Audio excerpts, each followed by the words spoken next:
Ассаламағалейкум, қазақ елі. Біздер қазір мына Астана өңіріндегі роботыдамыз. Біздің қазіргі таңдағы қойып отқан келісімде жұмыс қазіргі бүгінгі біздің жаңағы Жаңаөзеннен келген азаматтарды пойызбен бүгіннен қалса пойызбен жібереді, қалған жаңағы 10 шақты 20 шақты адам самолетпен жібереді. Біз осы жерде жаңағы өңірдегі Қазмұнайгаз өкілдерімен және де осы прокурорлардың шешіммен отырып протоколмен жаңағы Өзенмұнайгаз және де осы медігерліктің болып жатқан арадағы тендерлік мәселесі бойынша ертең комиссия жүреді.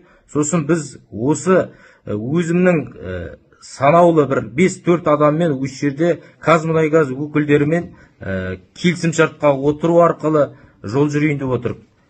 Қазіргі таңда бізді басымыз аман, деніміз сау, жігіттерімізге қазір жақсы хабарымызды жеткізіп, сіздердің осы біздің қазақ Маңғыстау халқына барлығыңызға рахметімізді айтамыз. Ешқандай жаңағындай құқық бұзушылық ештеңе де болған жоқ. Біздің аямызда да заң бұзушылық болған жоқ. Жігіттердің барлығының аманшылығын сіздерге жеткізіп жатырмын.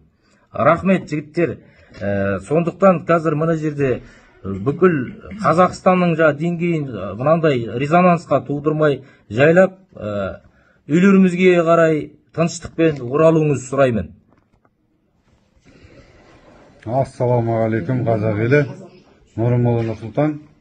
Қазіргі таңда Астана қаласындамыз. РОВД-дан шығарды біздерді. Бәрі жақсы. Маңғыстау халқы. Қазіргі біздер барлығы да аманбыз, саумыз. Жігіттердің де барлығының дендері сау. Бұйырса таңертеңгі пойыздың рейсімен жігіттердің барлығы кетеді.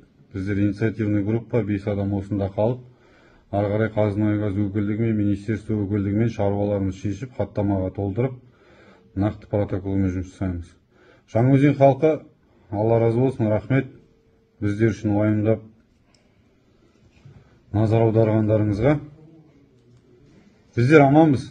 Барлығыңызды үйлеріңізге тарауды сұраймын. Рахмет.